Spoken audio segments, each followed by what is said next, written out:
दर्शकों नमस्कार। संत रामपाल जी महाराज के आध्यात्मिक ज्ञान का डंका पूरे विश्व में बज रहा है। उनके अद्भुत आध्यात्मिक ज्ञान की बदौलत समाज में फैले पाखंड को खत्म किया जा रहा है। संत रामपाल जी महाराज ने न केवल आध्यात्मिक मार्ग में बल्कि सामाजिक निर्माण में भी अग्रणी भूमिका निभाकर इतिहास रच रहे हैं। संत रामपाल जी महाराज के करोड़ों भक्त नशे का त्याग करके भक्ति मार्ग पर लग गए हैं।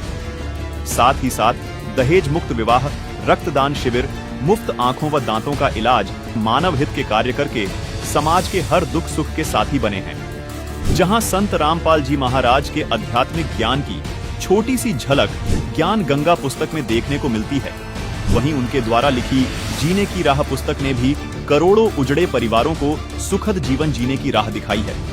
उनके समाज सुधार को लेकर उठाए जा रहे कदम एक नया इतिहास रच रहे हैं।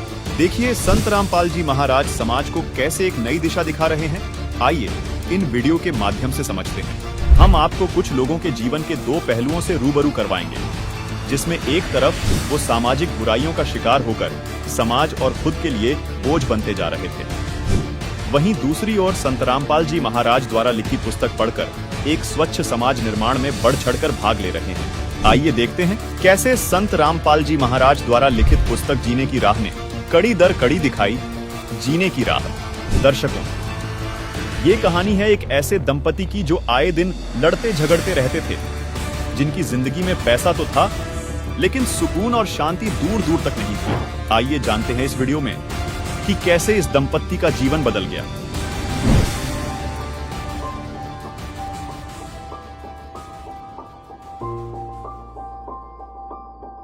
ये है नीतू।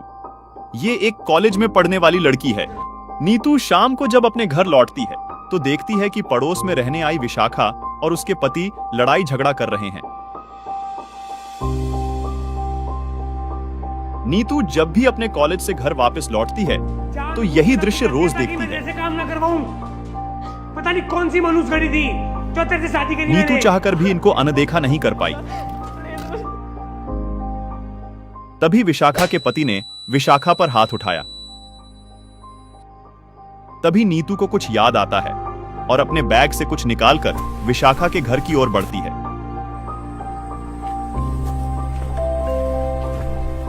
विशाखा का पति दरवाजा खोलता है तो देखता है नीतू एक पुस्तक हाथ में लिए खड़ी है। नीतू ने पुस्तक विशाखा के पति को थमाते हुए इसे पढ़ने के लिए आग्रह किया। इस पुस्तक को जरूर पढ़ना। विशाखा के पति ने जीने की राह नाम की इस पुस्तक को लिया और अगले दिन ऑफिस में जाकर पढ़ना शुरू किया।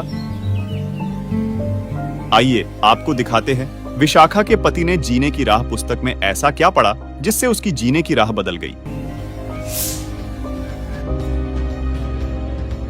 सत्संग से घर की कलह समाप्त होती है। एक माई अपनी पुत्र वधू पर बात बात पर क्रोध करती थी। छोटी छोटी गलतियों को बढ़ा चढ़ाकर अपने पुत्र से कहती, पुत्र अपनी पत्नी को धमकाता। इस प्रकार घर नरक बना हुआ था।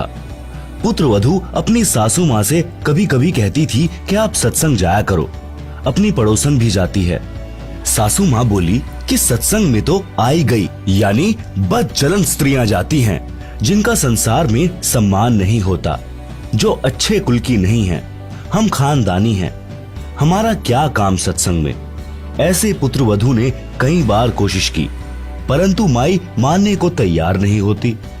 एक दिन गांव की स्त्री किसी कार्यवश उनके घर आई तो सास अपनी पुत्र वधू को गालियां दे रही थी, धमका रही थी कि आने दे तेरे खसम को, आज तेरी खाल उतरवाऊंगी।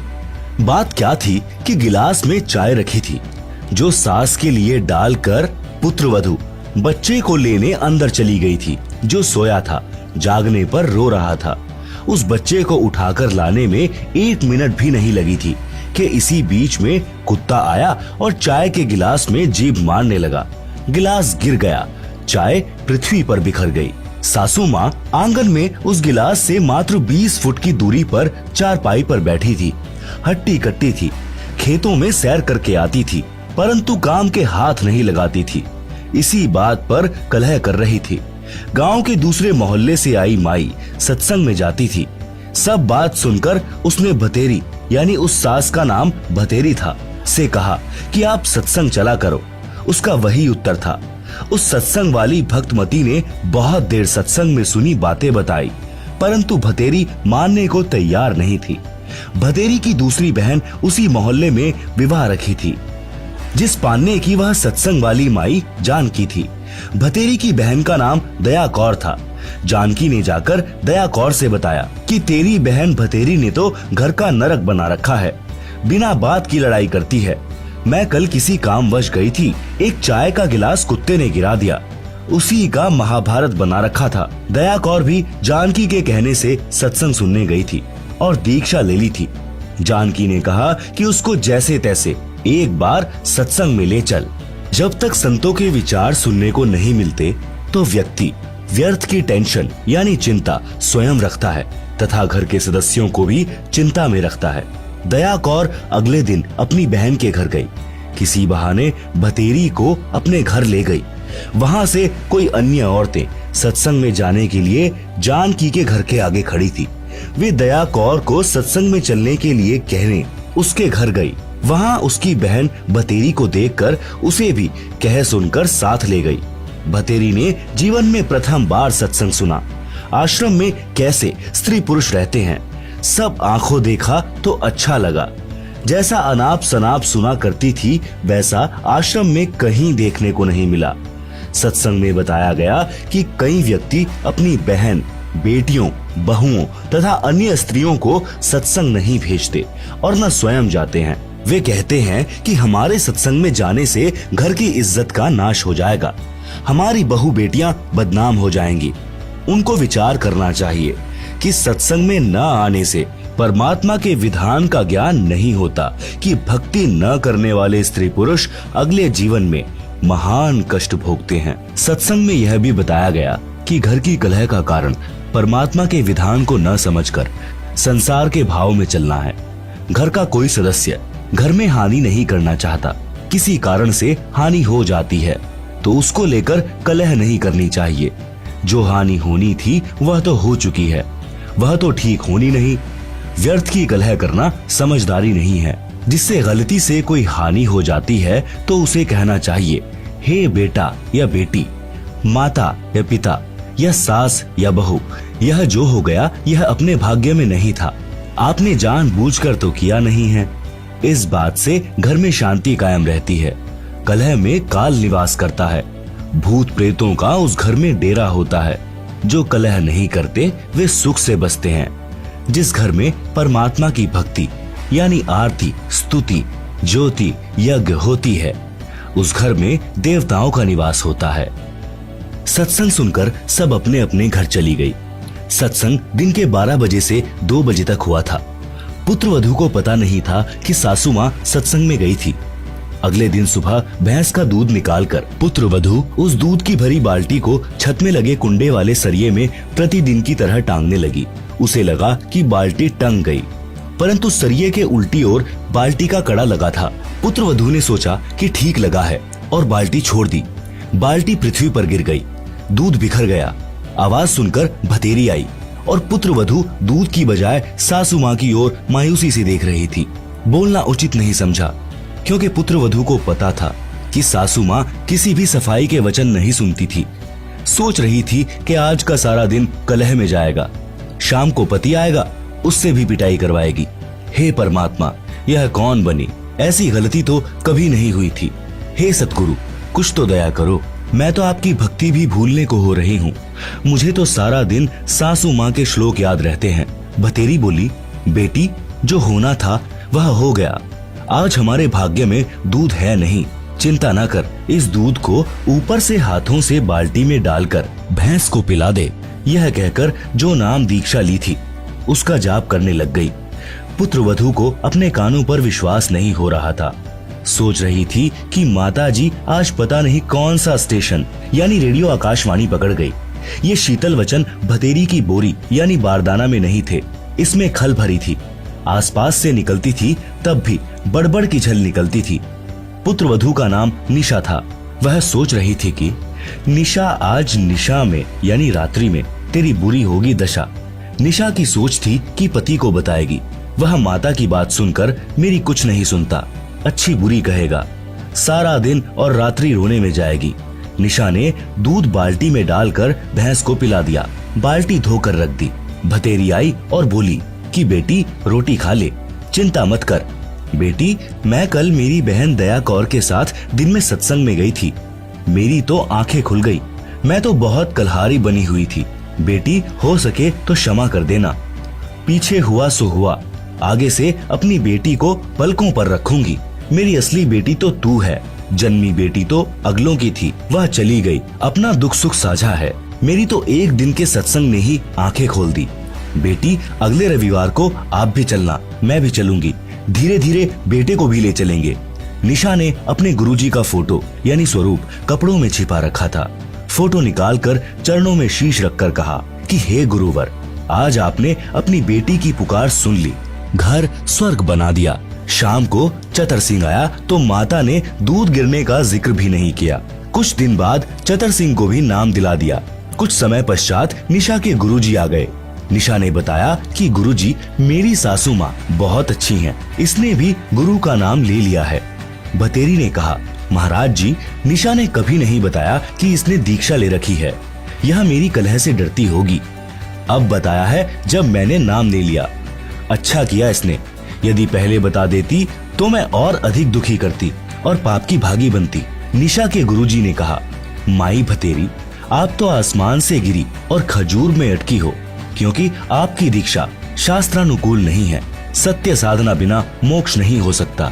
जैसे रोग की सही औषधि खाने से ही रोग से मोक्ष मिलता है, इसी प्रकार सत्य साधना करने से जन्म मरण के रोग से मुक्ति मिलती है। निशा ने सोचा कि सासू माँ नाराज ना हो जाएं, इसलिए बीच में ही बोल उठी कि गुरुजी, सुना है आपने नई पुस्तक लिखी है, वह संगत ने छपवाई है, क्या आपके पास है? गुरुजी बोले, हे बेटी, आपको देने के लिए आया हूँ। यह कहकर गुरुजी दूसरे कक्ष में गए जिसमें ठहरे थे। उसमें थैला रखा था। निशा भी साथ साथ गई और बोली, गुरुदेव, भीड़ के छत्ते को मत छेड़ो, मुश्किल से शांत हुआ है। गुरुजी बोले, हे बेटी, अब तेरी सास जी की पूरी रुचि भक्ति में है, अब यह मानेगी। गुरुजी 3 दिन रुके, तत्व ज्ञान समझाया। भतेरी ने भी गुरु बदल लिया और अपना कल्याण करवाया। सत्संग से घर स्वर्ग बन गया। चारों ओर शांति हो गई। जहाँ गाली गलौज के सारा दिन गोले छूटते थे, अब उस घर में परमात्मा के ज्ञान की गंगा बहने लगी। जीने की राह पुस्तक में ऐसी बहुत सी बातें लिखी थी जिसको पढ़कर विशाखा के पति का हृदय परिवर्तन होने लगा।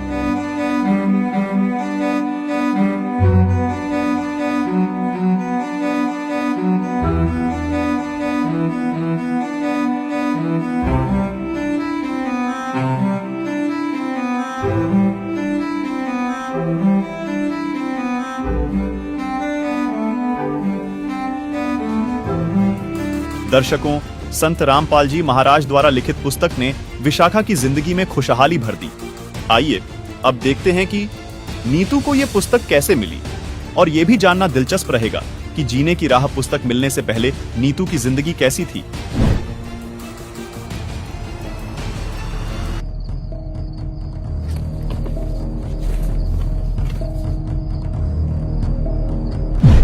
दर्शकों, ये है नीतू, अपने माता पिता की इकलौती संतान, जो आज एक ऐसा कदम उठाने जा रही है जिसका आभास नीतू के माता पिता को बिल्कुल नहीं है।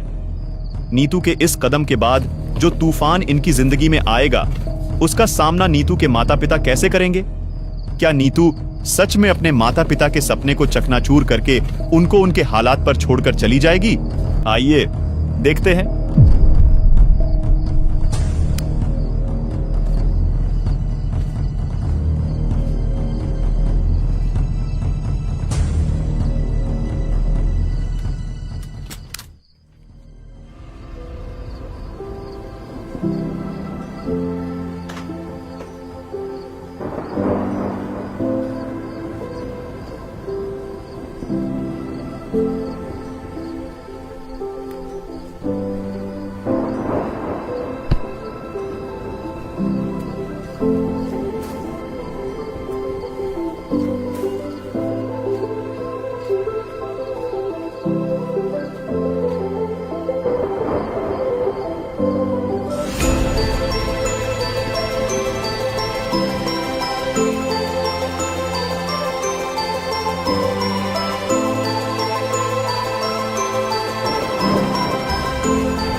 तू यहीं बैठ, मैं टिकट लेकर आता हूँ।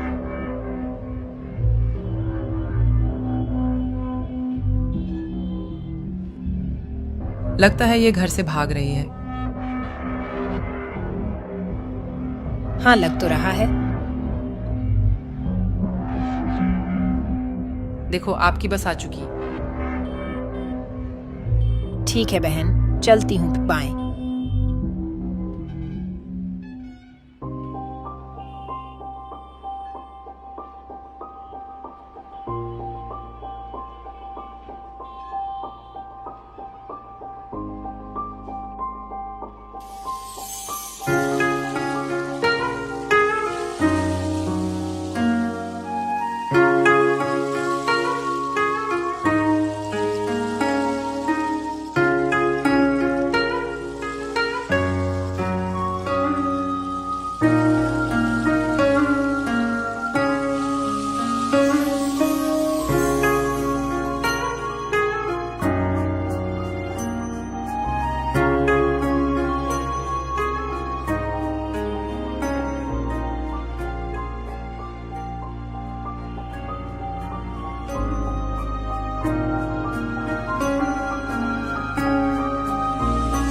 दर्शकों, जैसे ही नीतू जीने की राह पुस्तक उठाकर पढ़ने लगती है, तभी नीतू की नजर एक ऐसे विषय पर रुकती है जिसको पढ़कर नीतू की अंतरात्मा उसे ऐसा कदम न उठाने के लिए प्रेरित करती है। आइए देखते हैं नीतू का मन कैसे बदल गया। प्रेम प्रसंग कैसा होता है? उत्तर: जो चरित्रहीन लड़के लड़की होते हैं वे चलते समय अजीबोगरीब एक्टिंग करते हैं।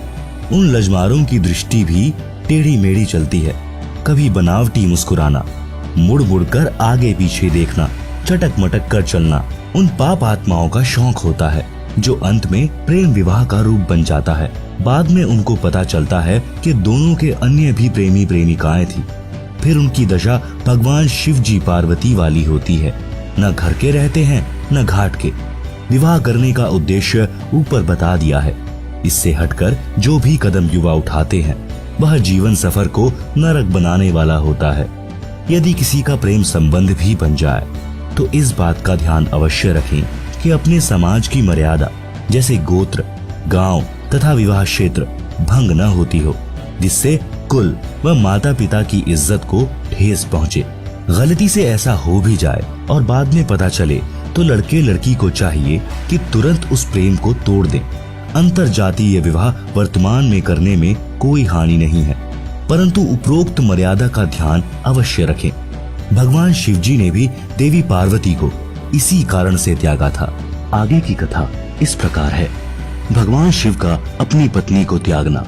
जिस समय श्री रामचंद्र पुत्र श्री दशरथ यानी राजा अयोध्या वनवास का समय बिता रहे थे, उस दौरान सीता जी का अपहरण लंका के राजा रावण ने कर लिया था। श्री राम को पता नहीं था। सीता जी के वियोग में श्री राम जी विलाप कर रहे थे।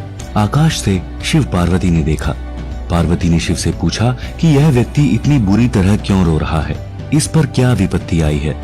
श्री शिव जी ने बताया कि यह साधारण व्यक्ति नहीं है, यह श्री विष्णु जी हैं, जो राजा दशरथ के घर जन्मे हैं। अब वनवास का समय बिता रहे हैं। इनकी पत्नी सीता भी इनके साथ आई थी। उनका किसी ने अपहरण कर लिया है, इसलिए दुखी हैं। पार्वती जी ने कहा कि मैं सीता रूप धारण करके इनके सामने जाऊंगी। यदि मुझे पहचान लेंगे तो मैं मानूंगी कि ये वास्तव में भगवान हैं। शिव जी ने पार्वती से कहा था कि यह गलती ना करना। यदि आपने सीता रूप धारण कर लिया तो मेरे काम की नहीं रहोगी। पार्वती जी ने उस समय तो कह दिया कि ठीक है, मैं परीक्षा नहीं लूंगी। परंतु शिव के घर से बाहर जाते ही सीता रूप धार कर श्री राम के सामने खड़ी हो गई। श्री राम बोले कि हे दक्ष पुत्री माया, आज अकेले कैसे आई? श्री शिव जी को कहां छोड़ आई? तब देवी जी लज्जित हुई और बोली कि भगवान शिव सत्य ही कह रहे थे कि आप त्रिलोकी नाथ हैं।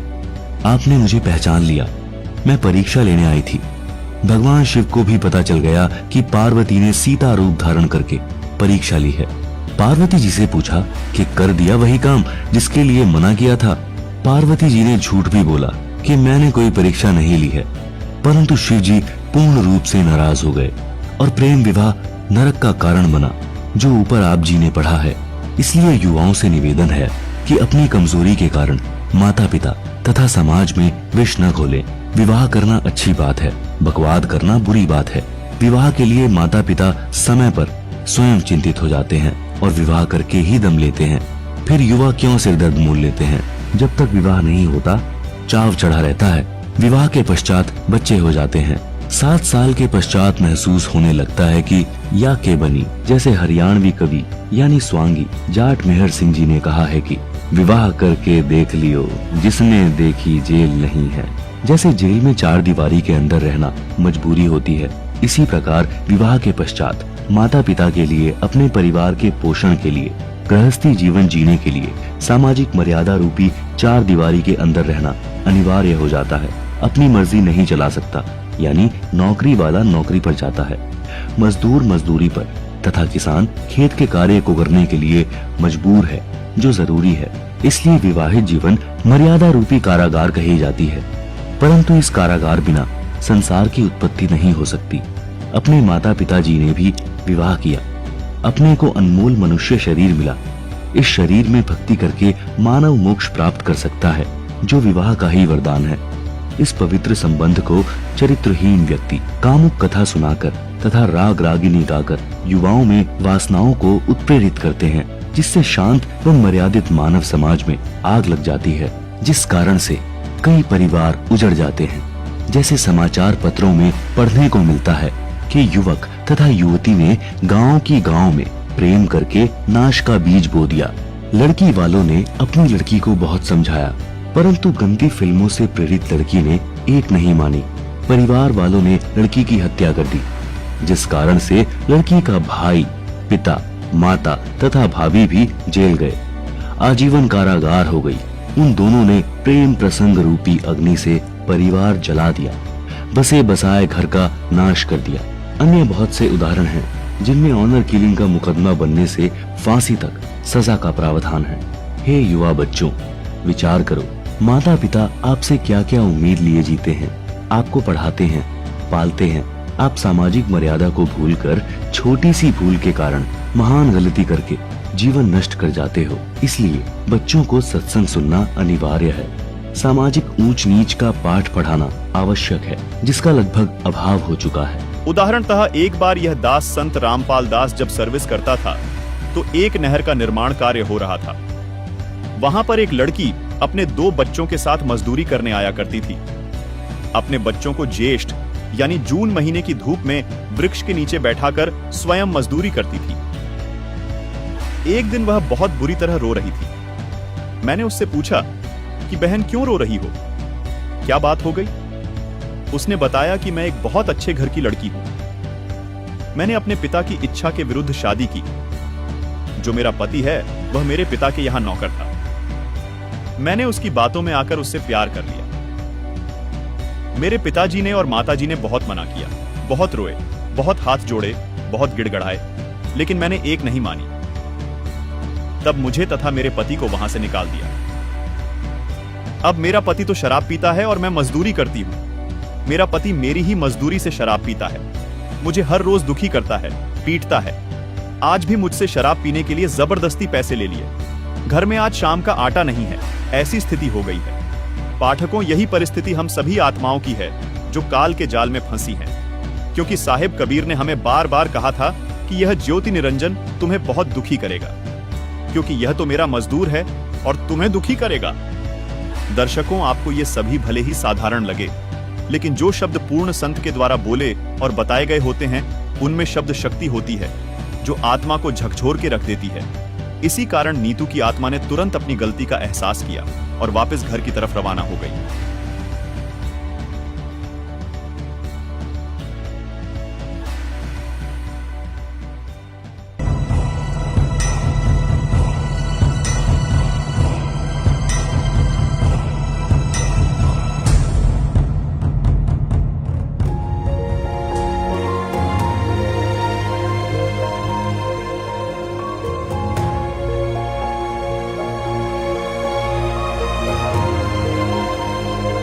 कहाँ चली गई ये लड़की?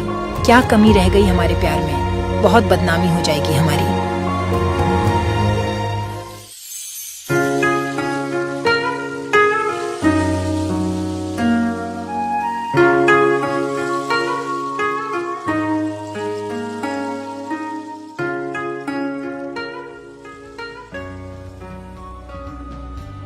दर्शकों, इस प्रकार संत रामपाल जी महाराज द्वारा लिखित पुस्तक जीने की राह ने नीतू के जीवन को दिखाई।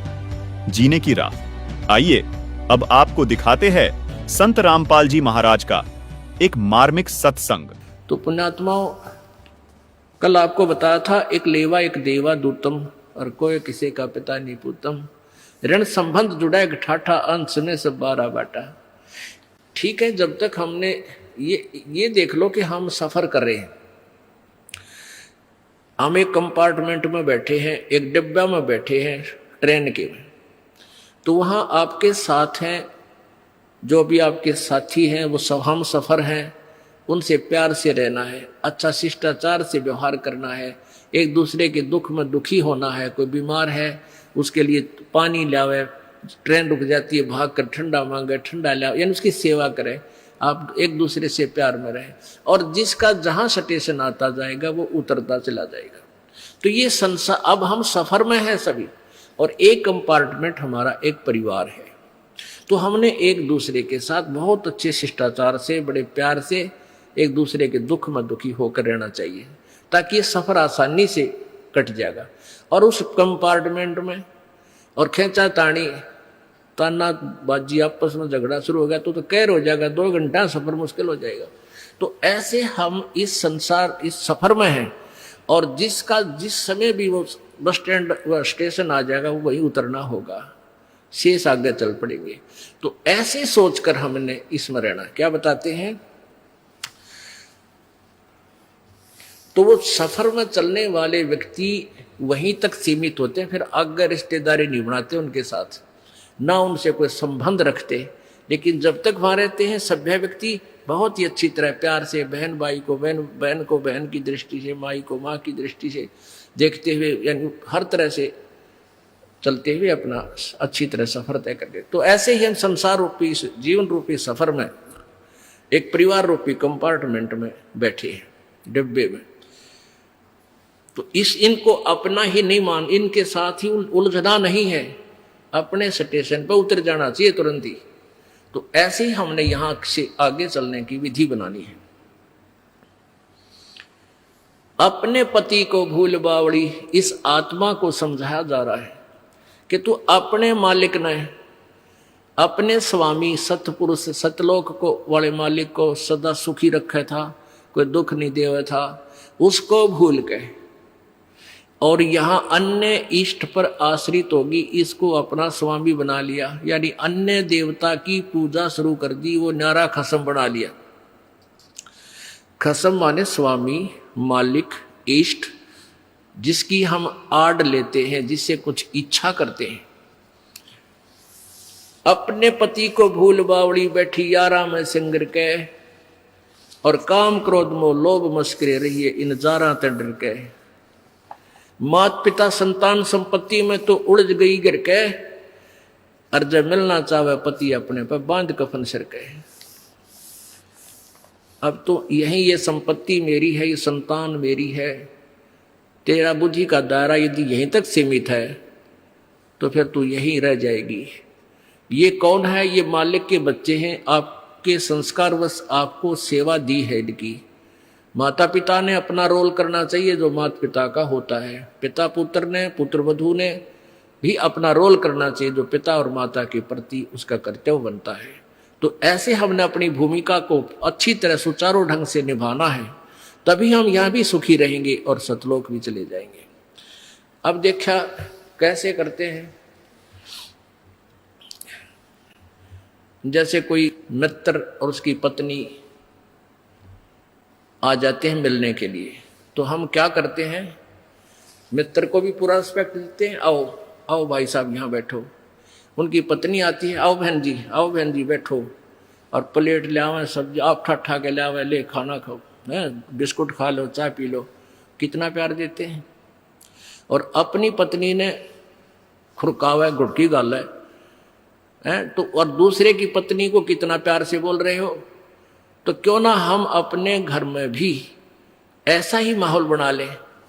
अब जैसे घर में कोई नुकसान करके कोई राजी नहीं, कोई नहीं करता, ठीक है, अनजान बालक तो कुछ भी कर दें, ना पत्नी करे नुकसान और ना ही पति कर सकता।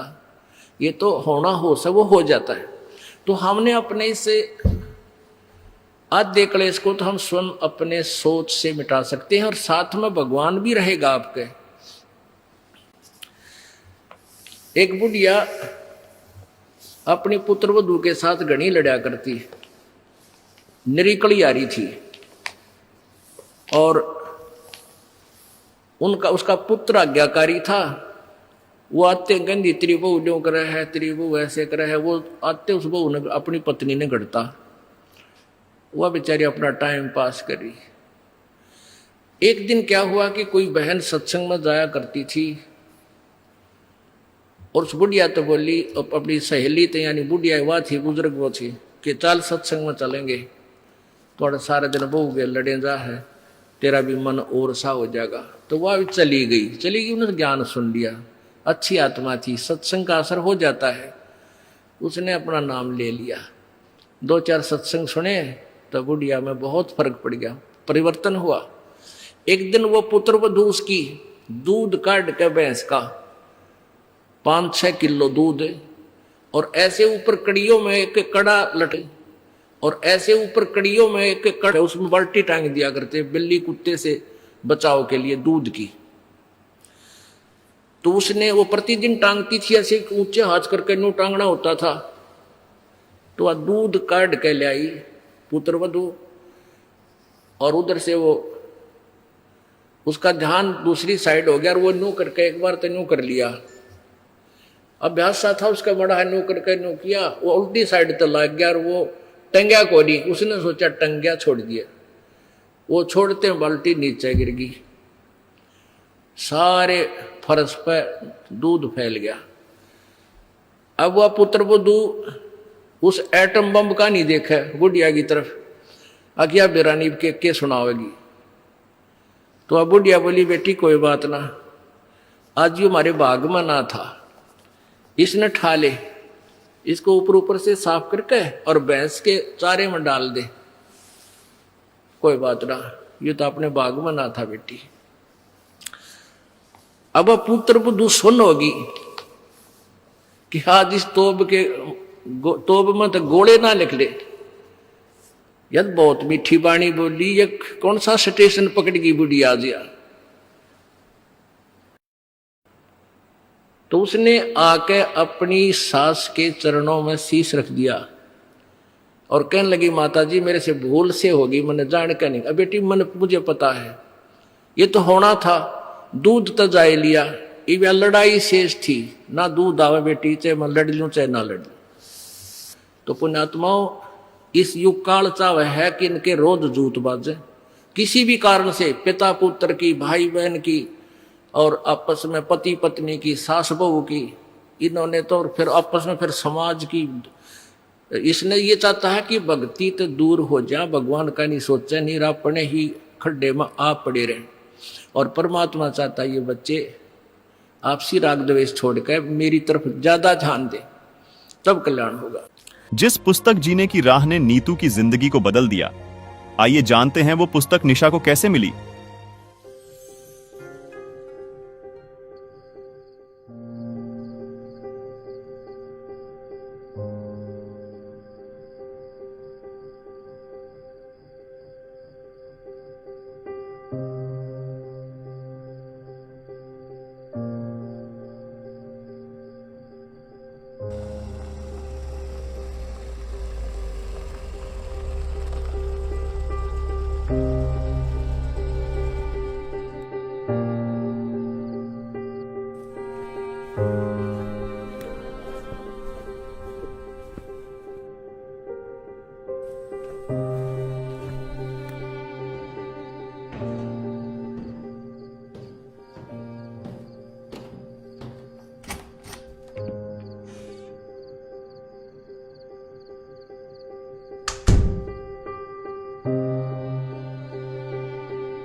विवाह के पश्चात ससुराल में कुछ लड़कियां सर्व श्रृंगार करती हैं, सज धज कर गलियों से गुजरती हैं, अजीबोगरीब हरकत करती हैं, असहज लगने वाले भड़कीले चमकीले वस्त्र पहनकर बाजार या खेतों में या पानी लेने नल या कुएं पर जाती हैं। उनका उद्देश्य क्या होता है? स्पष्ट है कि अपने पति के अतिरिक्त अन्य पुरुषों को अपनी ओर आकर्षित करना, अपनी सुंदरता तथा वैभव का प्रदर्शन करना, जो एक अच्छी बहू बेटी के लक्षण नहीं है। यदि कहें कि पति को प्रसन्न करने के लिए ऐसा करती है तो वे घर तक ही सीमित रहती तो अच्छा होता, परंतु ऐसे लक्षण मन में दोष के प्रतीक होते हैं। साधारण वस्त्र पहनने चाहिए, चाहे महंगे हों चाहे सस्ते। बहन बेटी बहू की नजर सामने 12 फुट तक रहनी चाहिए। चलते बैठते उठते समय ध्यान रखें कि कोई ऐसी गतिविधि न हो जाए जो किसी के लिए उत्प्रेरक हो। स्त्री का गलत अदा यानी गतिविधि से लफंडर लोगों का हौसला बढ़ता है, वे परेशान करते हैं। महिला का हंस हंस कर बातें करना उत्प्रेरक तथा असभ्य होता है, जो सामाजिक बुराई है। जैसे बहन बेटी बहू यानी युवती अपने परिजनों के साथ रहती है, ऐसा ही आचरण घर के बाहर होना चाहिए। उसकी प्रशंसा सभ्य समाज किया करता है। अन्य युवाओं को उसका उदाहरण बताते हैं। यदि पेट्रोल को चिंगारी नहीं मिलेगी तो वह विस्फोटक नहीं होता। इसके विपरीत उपरोक्त गतिविधि करना समाज में आग लगाना है। यह बात युवतियों तथा युवाओं दोनों पर लागू होती है। जवानी बारूद की तरह होती है, यदि कोई चिंगारी लग जाए तो सर्वनाश हो जाता है। यदि चिंगारी नहीं लगे तो वर्षों सुरक्षित रहती है। प्रत्येक पुरुष चाहता है कि मेरी बेटी बहन बहू अच्छे चरित्र वाली हो। गांव नगर में कोई यह न कहे कि उनका खानदान ऐसा वैसा है।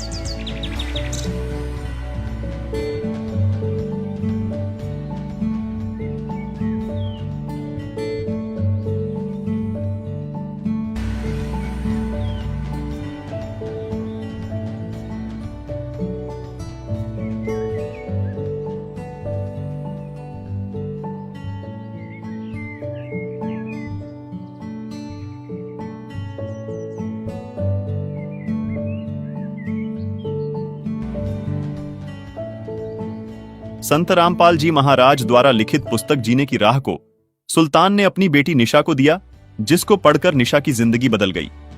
आइए अब जानते हैं सुल्तान की जिंदगी में जीने की राह पुस्तक कैसे आई।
प्रिय पाठकों, विचार करो, परमात्मा की दृष्टि से कुछ नहीं छुपा है।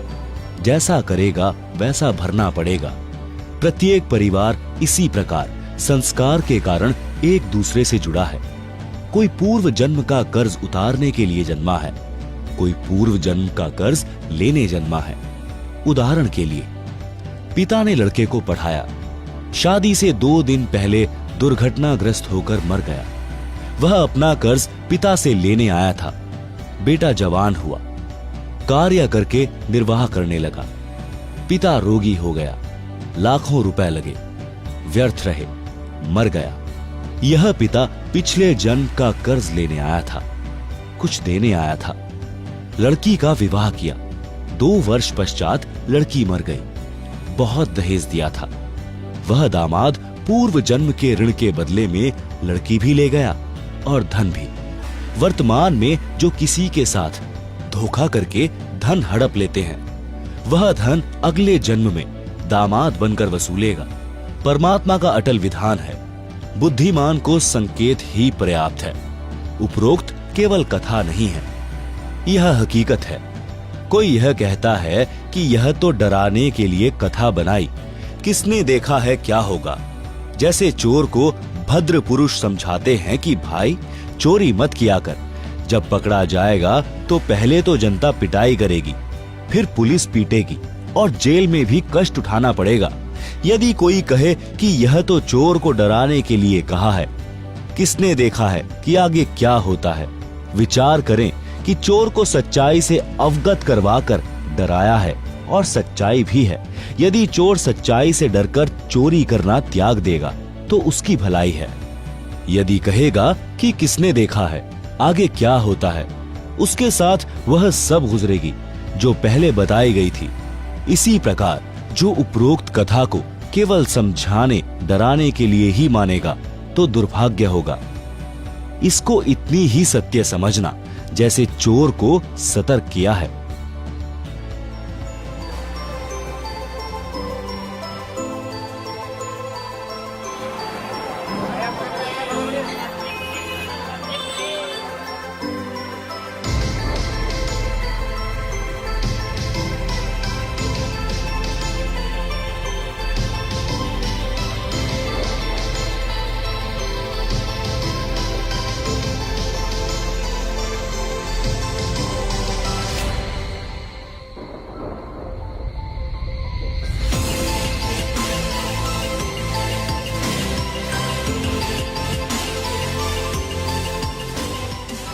तो दर्शकों, देखा आपने, जब सुल्तान रिश्वत लेता था, उसके कारण उसकी बेटी उस धन को शराब में उड़ाती थी, बेशरम काम करके समाज में बदनामी करा रही थी। इस बात पर एक कहावत है कि चोरी का धन मोरी से निकल जाता है, यानी एक तरफ अवैध तरीके से धन लेते हैं, दूसरी ओर बच्चों के बिगड़ जाने से या रोग के कारण सब पैसा चला जाता है और पाप शेष रह जाते हैं।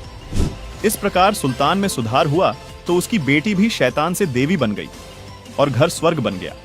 तो दर्शकों, इस तरह समाज के लिए अभिशाप इस भ्रष्टाचार को जीने की राह पुस्तक ने सुल्तान के जीवन से हमेशा हमेशा के लिए खत्म कर दिया।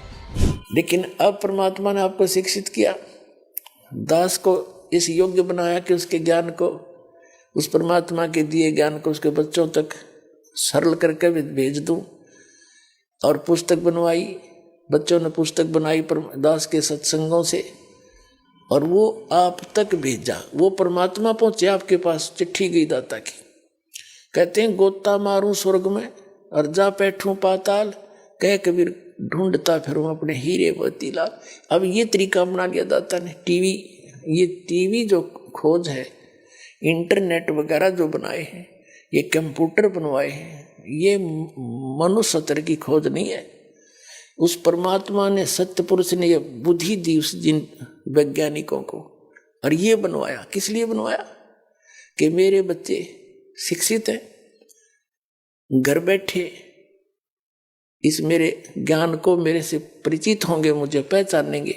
घर बैठे अपना लेकर रजाई करके टीवी ऑन और बैठ जा, सत्संग आता है दास का, कबीर परमात्मा की महिमा का, यो सुने, सीडी लगा ले और पुस्तक पढ़ के अब परमात्मा को पहचानेंगे। ये इसलिए दिया ये ज्ञान। नहीं तो यही मानव था। 4 युग बीत गए। पिछले इतिहास देख लो, राजा लोगों को तो हम बड़े महान मानते थे। इनका के वाहन होता था, कहते घोड़े गदड़ गदड़ गदड़ गदड़ चले जाते उसमें, और या फिर एक रथ, एक रेड उसा जिसमें 4-4 खच्चर जोड़ के 5-5 उन्हें घसीटे अंडा करते। ये वाहन थे। राज क्या बनवा दिए? तो वो परमात्मा का दिया हुआ ज्ञान है। ये जो सब कुछ बनवाया है कबीर परमेश्वर ने आपके लिए तैयार करवाया। पहले 3 टीवी चैनलों ने समाज कति बिगाड़ दिया, काल न प्रयोग कर लिए, और अब इनका सदुपयोग करेगा दाता। अपने बच्चों को ये ज्ञान सुनाएगा। कुछ दिनों के बाद आप देख लेना, बकवाद करके सब थक चुके हैं और इससे कुछ हासिल नहीं होना। मानसिक टेंशन रहनी, बकवादों में बच्चे बढ़ गए। ऐसे कपड़े पहन के करते लगड़े हैं लड़की और लड़के बड़े बड़े शहरों में, माता पिता की आंखें नीचे हो जाती हैं। ये किसने दिया देन? किसकी देन है यार? ये इस मीडिया की देन है जो इसका दुरुपयोग कर रहे हैं। और इसी मीडिया को परमात्मा सदुपयोग के लिए प्रयोग करेगा। एक दिन आएगा, सब समझेंगे। इनमें दूसरी चीज नहीं पावेगी, या तो सिंपल समाचार होंगे या परमात्मा की महिमा चला करेगी। दूसरी बात चलन नहीं देगी जनता।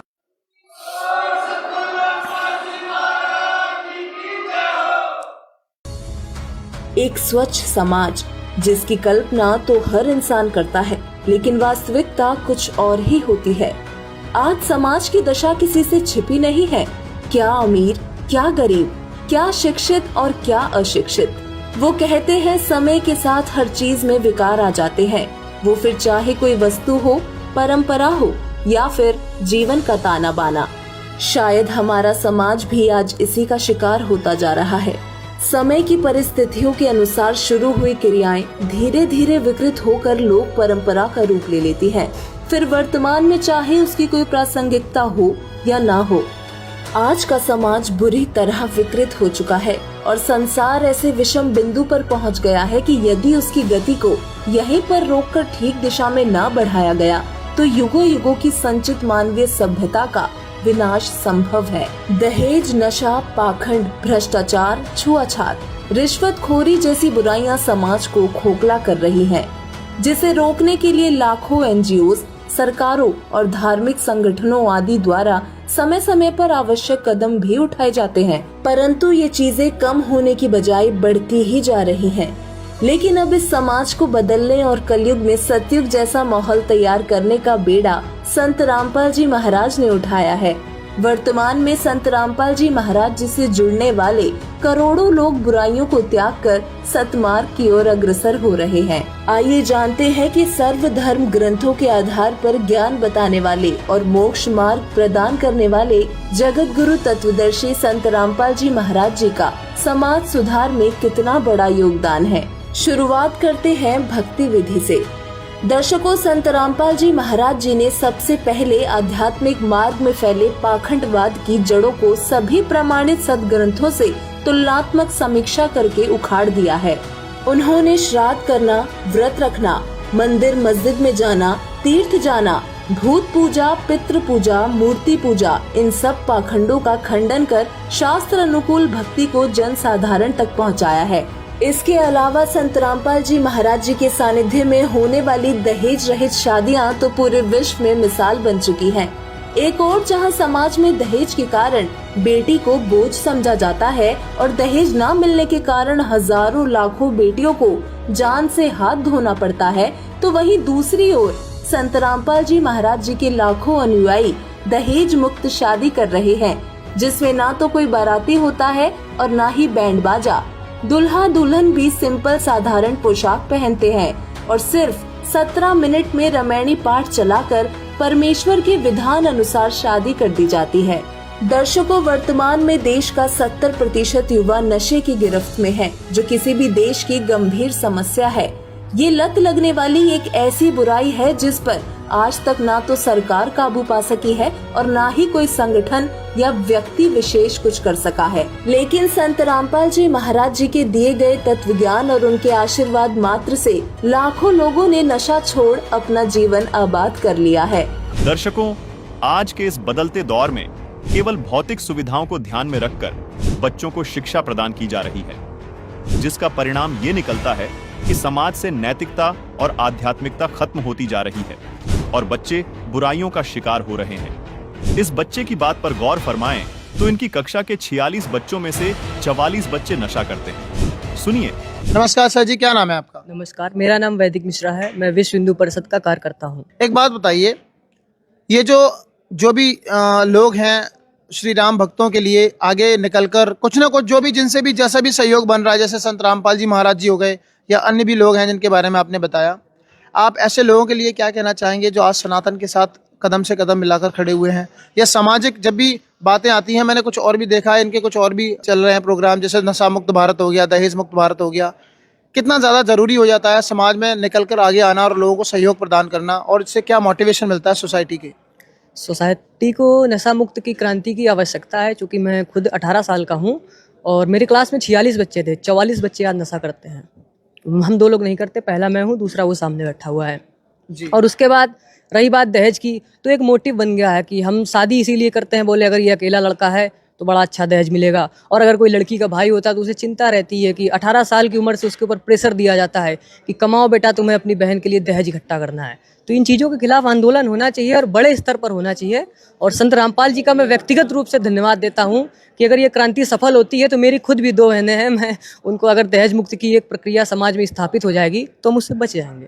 तो अगर हम सभी लोग बढ़ चढ़ के उनसे जुड़ेंगे तो ये हमारे अपने व्यक्तिगत रूप से हम लोगों के लिए ही अच्छा है। और बाकी कुरीतियाँ तो हर जगह होती हैं, हर संस्कृति में होती हैं। जितनी जल्दी हम उन कुरीतियों को पहचान कर दूर करेंगे, हमारे लिए ही अच्छा रहता है वो। विचार कीजिए, जहां एक तरफ संत रामपाल जी महाराज के आध्यात्मिक विचारों से प्रभावित होकर करोड़ों लोगों ने नशा त्याग दिया, दूसरी तरफ भौतिक ज्ञान से बुराइयां घटने की बजाय बढ़ती ही जा रही हैं।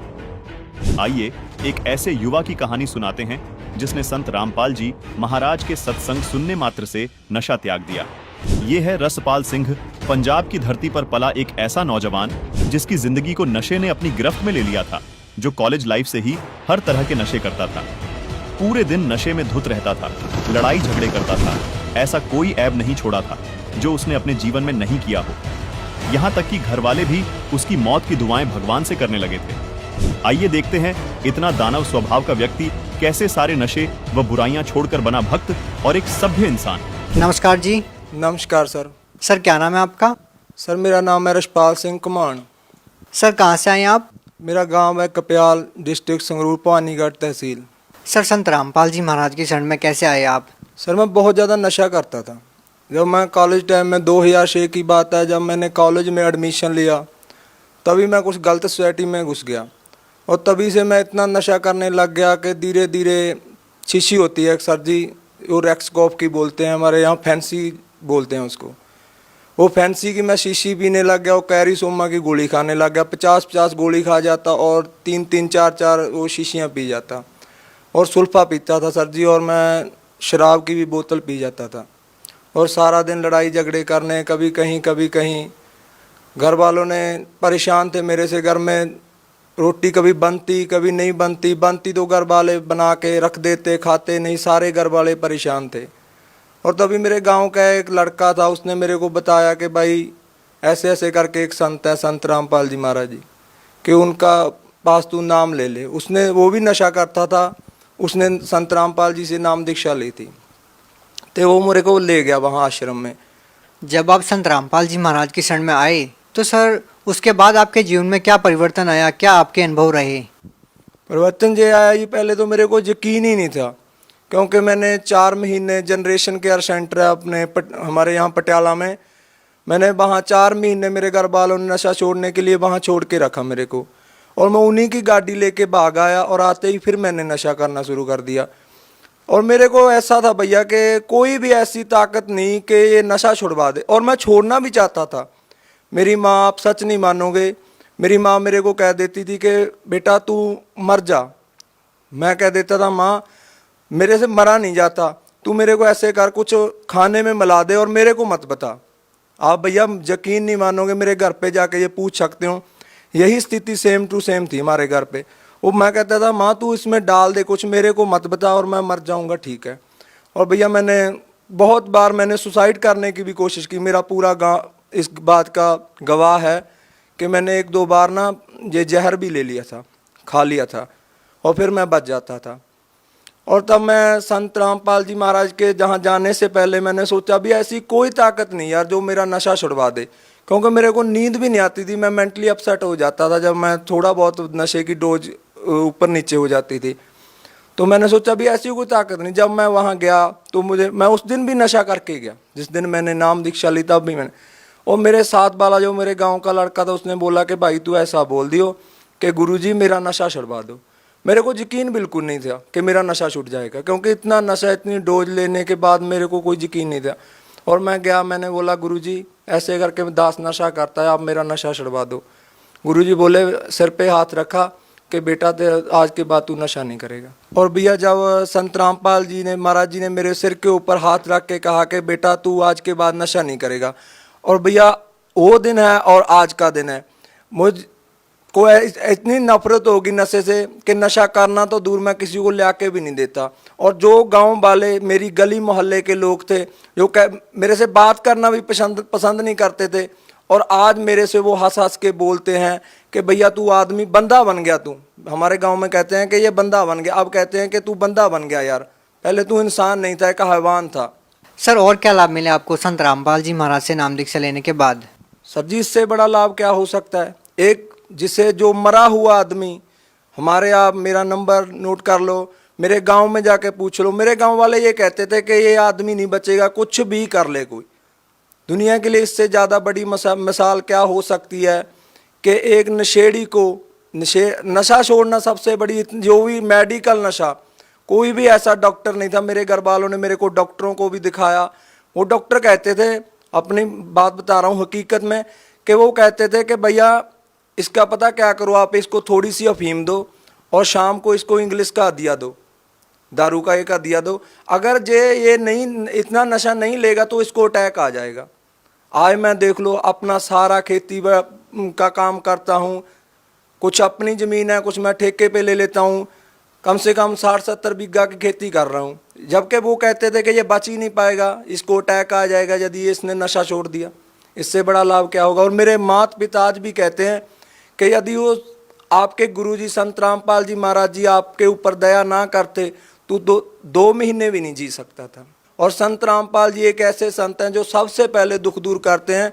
अगर आप देखना भी चाहते हो कि वाकई ये लाभ होते हैं या नहीं, पहले ज्ञान समझो, फिर नाम लो, उसके बाद देखो। दर्शकों, संत रामपाल जी महाराज जी के सानिध्य में समाज हित के लिए चलाई जा रही नशा मुक्त, दहेज मुक्त भारत बनाने की मुहिम के साथ साथ संत रामपाल जी महाराज जी के अनुयायियों द्वारा उनके ज्ञान से प्रेरित होकर विशाल रक्तदान, देहदान शिविरों का आयोजन भी किया जाता है, जिन्हें देख हर शख्स के दिल और जुबान पर यही होता है कि परोपकार व समाज हितैषी कार्य तो देखे, परंतु संत रामपाल जी महाराज जी व उनके अनुयायी जैसे नहीं। संत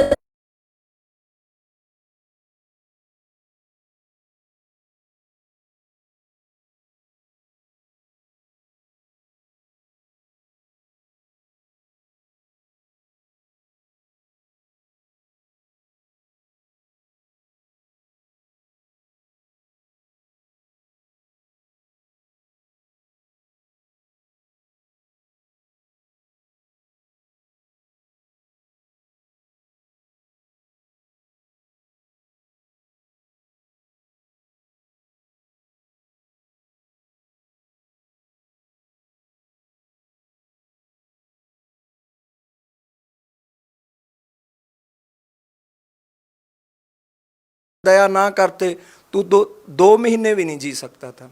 और संत रामपाल जी एक ऐसे संत हैं जो सबसे पहले दुख दूर करते हैं। अगर आप देखना भी चाहते हो कि वाकई ये लाभ होते हैं या नहीं, पहले ज्ञान समझो, फिर नाम लो, उसके बाद देखो। दर्शकों, संत रामपाल जी महाराज जी के सानिध्य में समाज हित के लिए चलाई जा रही